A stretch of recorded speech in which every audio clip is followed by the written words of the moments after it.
Salam sejahtera di dalam kasih Tuhan kita Yesus Kristus.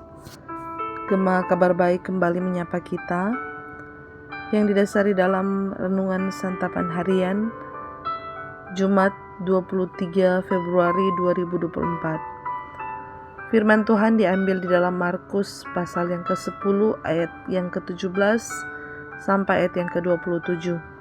Dan secara khusus mari kita melihat di dalam ayat yang ke-21. Tetapi Yesus memandang dia dan menaruh kasih kepadanya, lalu berkata kepadanya, hanya satu lagi kekuranganmu. Pergilah, jual apa yang kau miliki, dan berikanlah itu kepada orang-orang miskin, maka engkau akan beroleh harta di sorga. Kemudian datanglah kemari dan ikutlah aku. Saudara yang dikasihi dan diberkati Tuhan, tema perenungan kita hari ini adalah kepuasan rohani. Saudara, berita tentang mujizat dan pengajaran Yesus telah tersebar luas. Banyak orang ingin bertanya jawab dengannya, termasuk seorang kaya. Injil Markus mencatat bahwa orang kaya itu seorang yang taat. Namun, di hadapan Yesus masih ada yang kurang, sehingga Yesus memintanya untuk menjual dan membagikan semua harta miliknya. Permintaan ini membuatnya berduka. Dia pergi dengan hati yang sedih.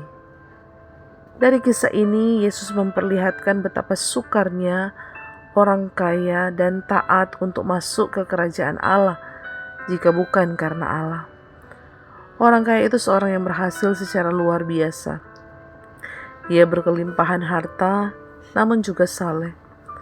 Kemungkinan besar ia berharap bahwa Yesus akan menjawab bahwa hidupnya sudah sempurna. Ia menyangka bahwa jawaban Yesus akan menjadi kepuasan rohani di dalam batinnya, karena ia telah berupaya sungguh-sungguh untuk taat kepada hukum Taurat. Namun nyatanya Yesus tak ingin orang kaya itu berpuas diri. Yesus menantangnya untuk mengikut Tuhan tanpa harta. Setelah peristiwa ini memberi peringatan bahwa kepuasan rohani pada hal-hal yang kurang tepat dapat terjadi pada kita. Dalam batin kita berkata, sudah cukup banyak kulakukan untuk gereja dan pelayanan. Saya rajin ke gereja dan saya cukup dermawan. Semua terlihat sangat baik, bahkan sempurna. Saudaraku, apakah kita sedang terjebak dalam kepuasan rohani seperti ini? Apa respons kita jika permintaan yang sama diberikan Tuhan kepada kita? Mungkin beragam keraguan muncul. Mau makan apa nanti? Bagaimana dengan biaya sekolah anak saya? Bagaimana dengan hari tua saya? Saudara, ternyata dalam kita mengikut Tuhan, Dia selalu menghendaki supaya kita makin terikat padanya, bukan pada harta atau kepuasan rohani. Oleh karena itu, marilah kita selalu merendahkan diri dan bukan berpuas rohani, karena ada banyak hal yang masih perlu dibereskan dalam diri kita. Mari kita belajar untuk makin rela berkarya bagi Tuhan, supaya kita menjadi makin tulus, makin dewasa, dan makin murah hati untuk berbagi kepada sesama. Amin. Firman Tuhan, mari kita berdoa. Bapa, kami bersyukur karena Engkau adalah Allah yang telah menyatakan anugerah-Mu bagi setiap kami. Kami bersyukur karena iman yang Engkau berikan kepada kami, dan itu adalah anugerah semata. Oleh karena itu ya Tuhan, sebagai orang-orang yang telah mengalami anugerah-Mu, tolong jauhkan kami dari perasaan merasa puas, merasa bahwa semua yang kami alami itu karena kehebatan dan kesalehan kami.